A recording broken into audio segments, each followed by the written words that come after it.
For the past few years, Ricky Gervais, Stephen Merchant, and Carl Pilkington have been meeting regularly for a series of pointless conversations.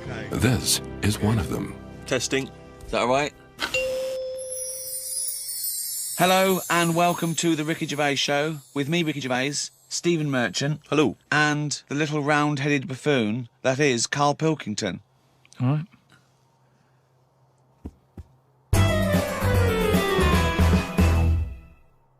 Carl, as you're aware, you've obviously got many celebrity fans, and you've also got a new fan, Warwick Davis, who is the short actor that many people will see in films like Return of the Jedi. He also is in Harry Potter. He's 3'6", and Ricky and I worked with him recently. And far from asking us about the many celebrity names that we've worked with, the only person he was interested in talking about, of course, Mr. K. Pilkington. He wanted to meet you, Carl. Yeah. Well, is he all right to get on with? Why wouldn't he be? Just because sometimes when people aren't normal, it's just... Sorry?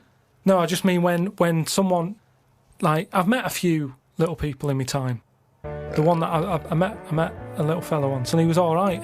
He got drunk really quick. But he was all right, but it took me by surprise. Only because, like I've said about when I met Steve for the first time, it's only that same thing. And then if I lived with the little fella, I'm sure we'd get on a storm. What do you mean when you met There's Steve? a TV show waiting to happen. Things wear off. That's like the world, isn't it? And it's the same with the little fella who you're talking about. First time I see him, I'd be a little bit like, oh, what do you say?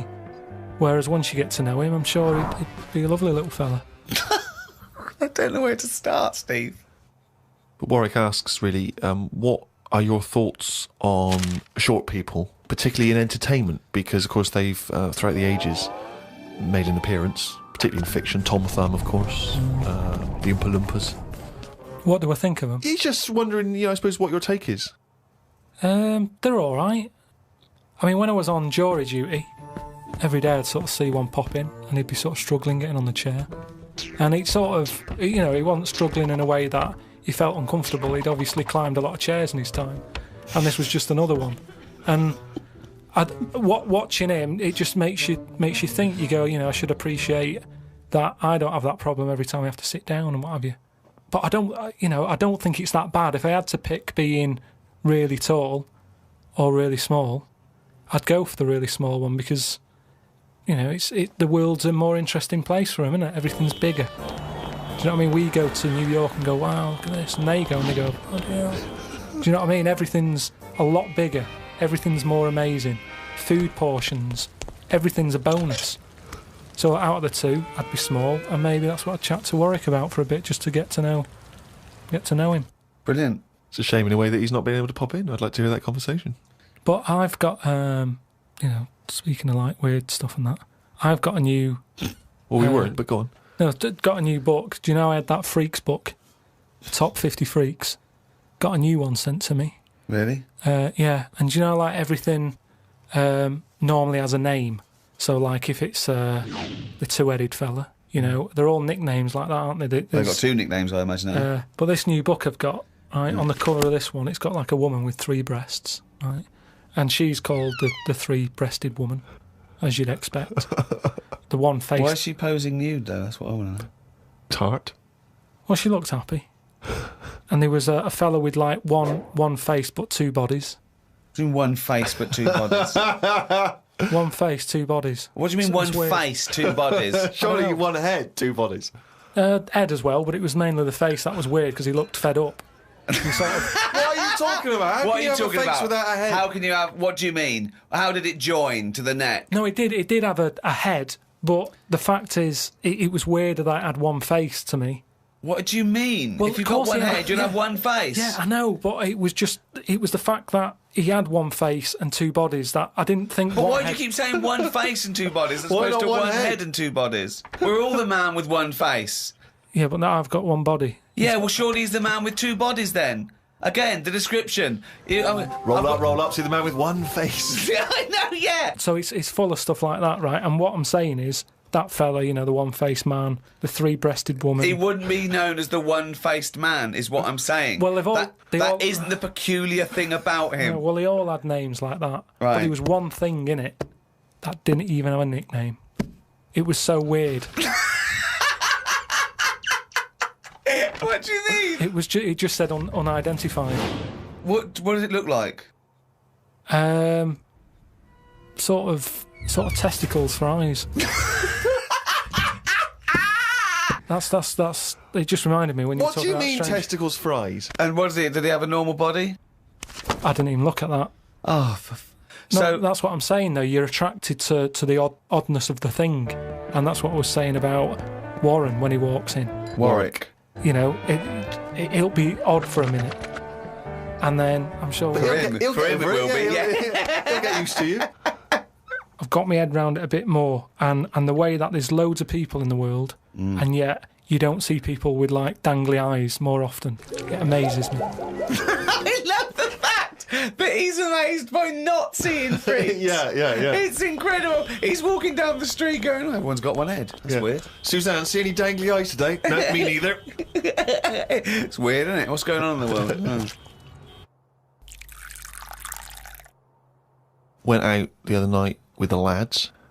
You know, there's a few of us, you know, young, free and single. Must have looked like the Swingers. Oh, it was pretty. It looked like a boy band had gone out. It looked like, Really? It looked like, you know, NSYNC had hit the streets. Right, Yeah. Excellent. A friend of mine said, let's go to a club. Right, I haven't been to a nightclub for a long time, actually. I haven't been. Is that because your glasses steam up when you walk in out of the cold? That is a problem in the winter. I genuinely, it's very difficult to make a good impression when as you walk in, your glasses steam up straight away, and you know you got to take them off and clean them and stuff, and then you know you get a bit On your white fronts, you pull your white fronts up Yeah. through the jeans, clean them on that. or the back of a girl's dress. But we cruised down to the club. It's one of those big sort of London super clubs, and it's a bit of a queue. I think it's a bit of a chore. But we're queuing up, we're in good spirits, we're looking at it, it sounds pretty funky, we can hear the music coming out. You know, been in the queue for quite a while, 20, 25 minutes. Forget it. 25 minutes. Well, yeah, we were pretty excited by this point. The doorman says, hello lads. I said, yeah, we're coming please. He went, no you're not. I went, Really? "What?" He said, you're not coming in. And he just immediately lifted the little rope and sent us away from the queue, right? And we were slightly perplexed, we were dumbfounded, we didn't know what to do. It was like, this couldn't be happening, it didn't make sense. We just queued up what was going on. And so my friend said, well, we've got to find out why he's not going to let us in. So he goes back over. I thought what you wanted to do. You wanted to tie him up with logic. That'll show a bouncer. Exactly. Yeah, show him how educated you are and how you can win an argument and make him look stupid. You'll be in that club in no time. That's what they appreciate. They love that. Because what they respect is being made to look like a fool. Exactly. So we went over and... They really look up to intellectuals. Exactly, yeah. So one of our mates goes over and he says, why didn't you let us in? And he went, because you didn't have any girls with you. Now, I'll tell you this. That's kicking you when you're down. Because when you're out on a Saturday night trying to get into a club to meet women, and the reason you're not allowed to go in a club to meet women is because you haven't got any women with you, that's just salt in the wound. It's so humiliating. So, a friend of mine says that there's a VIP entrance over there. There was like a woman with a clipboard, you know, the guest list. Separate entrance. She said, you know, you've got a little bit of profile, Steve. Why don't we try and use your... You ran home, got your Golden Globe and your Emmy. Yeah, exactly. Well, I always carry, you know, some of my cuttings with me. Yeah. And I felt a bit self-conscious about that. I was thinking, I'm not into this, you know, it's a bit awkward. But he said, look, don't worry, you just stand here. Just stand here, just like you're having a conversation. I'll go over, I'll point him out, I'll go, oh, there's Steve Merchant over there, at the office. Or whatever. Oh, God, Steve! So I thought, well, the thing is, we were out, and I was a bit frustrated, and I thought, you know, we may as well try everything. So I stand there, if my friend goes over and he has a word, and he comes back and he says, it's fine. She can't let us in the VIP entrance because she's not allowed, but what she can do is walk us to the front of the queue, right? You can walk to the front of the queue and explain. So I think, okay, fine. Oh, God. So we walk past everyone else, right, to the front of the queue, right? She goes up to the guy, she says, this is Steve Merchant office. The guy goes, I know he is, we're not letting him in. Oh, God! Oh, God! By now, of course, some people have recognised me, so they're trying to have my photo taken. So there's people inside the line that's being allowed in the club. I've got to lean across the rope to have my photo taken with them, even though I'm not allowed in the club. So they go, oh, all right, this is Steve, they're having the photos taken, right, camera phones and that. They're going into the club where the music, the party's kicking off. I'm outside waiting for the next chump who wants to have his photo taken. I mean, it was mental. So, That's unbelievable. I was furious, and then one guy, I remember he was chatting, and he goes, oh, yeah, brilliant, I love the podcast and all that stuff. I love, is Carl with you? I said, oh, Carl's not out here. And his girlfriend, she went, who's that? And he went, oh, it's just Steve Merchant, he does The Office, he does thing. And she went, who cares? Who are you, Bruce Forsyth? And it's that thing when suddenly I'm being humiliated and embarrassed by someone's girlfriend. I never asked for that. I never asked for her opinion on me. I'm sorry if I don't impress you, if I'm not sufficiently famous for you, but it's not my fault. It's your boyfriend who brought it up. It was like I'd gone over to her and tried to show off, and she was annoyed. So by now I was just furious. Oh, so God. I thought, forget this. Well, I was walking down the street, and there's a group of builders sitting down having a cup of tea. One of them goes, all right, Rick? I went, all right, mate. The other one went, not as fat as on telly. I went, oh, thanks. Not as fat as on telly. So he went with, well, you are fat, but you look even fatter on telly. He didn't say, oh, God, you don't look fat at all, or, oh, you look big on telly, but you don't look fat. Just went with, not as fat as on telly. And there's nothing I could say, but cheers, mate. Now, when you said cheers, mate, did you say that because you were... Because I'd say cheers, mate, because I'd be a little bit scared of them. No, it was worried about the slight repercussions. sarcasm, and, you know, I laughed after. Yeah. So you can get away with sarcasm with working class blokes. I'm a little bit more secure with a working class male than you, aren't I? I'm terrified of them. I feel like they're going to turn on me at any minute. You don't feel confident sort of backing in a lorry driver? Terrified. Oh, right. Because if I did, he'd probably lean out and just go and get your dad, mate. Yeah, not you. Fuck off, I'm not interested. Not you. Yeah. Oh, he's only gonna read it down.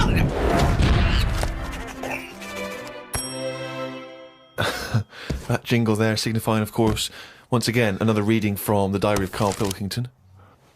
Now, of course, for those of you who have not been keeping abreast of Carl's medical complaints, just bring us up to speed, Carl. You had to go into hospital because previously you'd had... I've been in and out, honestly. I've been in and out of that hospital just with kidney problems, really painful and what have you. And He had kidney stones, all right? No, but seriously. I had a bit of a lie-in today because I have to get up early for my operation tomorrow.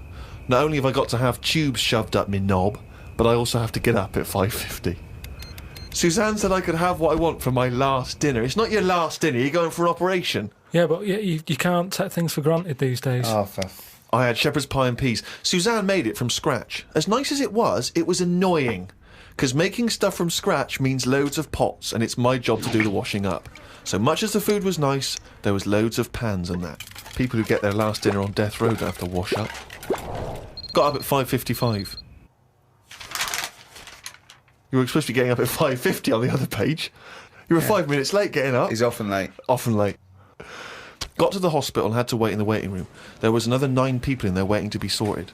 I got called in. They sat me on a bed and took all my details down. 5 minutes later, I'd been knocked out. I got woke up when they were ripping a pipe out of my throat. I felt more rough this time. The doctor came to see me and said he couldn't find a stone, so I must have passed it. I said, are you sure? He said, yeah, we filled your kidney with water and expanded it, and there was no hiding place. I sat in the recovery room for an hour while they found me a bed. One of the fellows who was sat in the room with me this morning got wheeled in. They couldn't wake him up. All the nurses were laughing because he didn't want to wake up. I bet they were laughing at me when I was in the theatre. Someone told me they totally strip you when they're operating. I would have looked like the alien on the Boswell incident. Boswell! Boswell! It's quite a nice analogy if it weren't for the fact that you said Boswell. It's the Roswell incident. Didn't sleep much through the night because there was a 60-year-old fella shouting at the nurse about his pillows. I don't think I slept through a full hour with one thing or another going on. My bed was next to the toilet, so I kept hearing the flush. How do they sleep in hospitals, though? They wake you up to give you fucking sleeping pills and things, don't they? How do you sleep in there? I don't know what it is. There's no air. There was an old fella across from me who kept breaking wind. He didn't even try and cover it. He was just of that age where he didn't care. Just like, that's what I do. I'm in the hospital, leave me alone. What do you mean? Just, I don't know what was wrong with him. I talked to him because at first I felt sorry for him. I was a little bit like, you know, he's had no visitors. No one's calling him up, so I'll talk to him. But then he got that familiar with me that he'd just be doing it whilst I'm chatting to him. Just like he's my granddad or something. It's just like, oh, that's what he does. It's like, well, I'm ill as well. Stop doing that. Honestly, unbelievable. He didn't even try and cover it with a cough. It was just like, that's... with a cough? How would you cover it with a cough? Just non-stop. Got home and sat down. My pains are coming back, but the doctor said this would happen and that my insides are still in shock, so I need to take it easy. It's 9 o'clock. I'm in agony. I can't do the diary for the rest of the day. Jesus. So you may as well just tell us then what happened. Suzanne just got frustrated with me because I was rolling about on the floor and she was trying to watch Arthur, right? So that was on the other night. I thought it was with your lodger. So, And she said, look, if you're in pain, do something. She said, you know... You went and got a cold plate. Yeah. No, use an ashtray. Plates are for liver damage. Got in a taxi. He filled up on the way, which was annoying. He didn't. That He is did. cheeky. That really... I mean, he could On see the I was way in to the pain. hospital. So, Because he's not an ambulance driver. so anyway, he gets us there and he doesn't charge us, which is pretty decent. Oh, that's all right, yeah. So this gay fella came through. And, How do you know he was gay?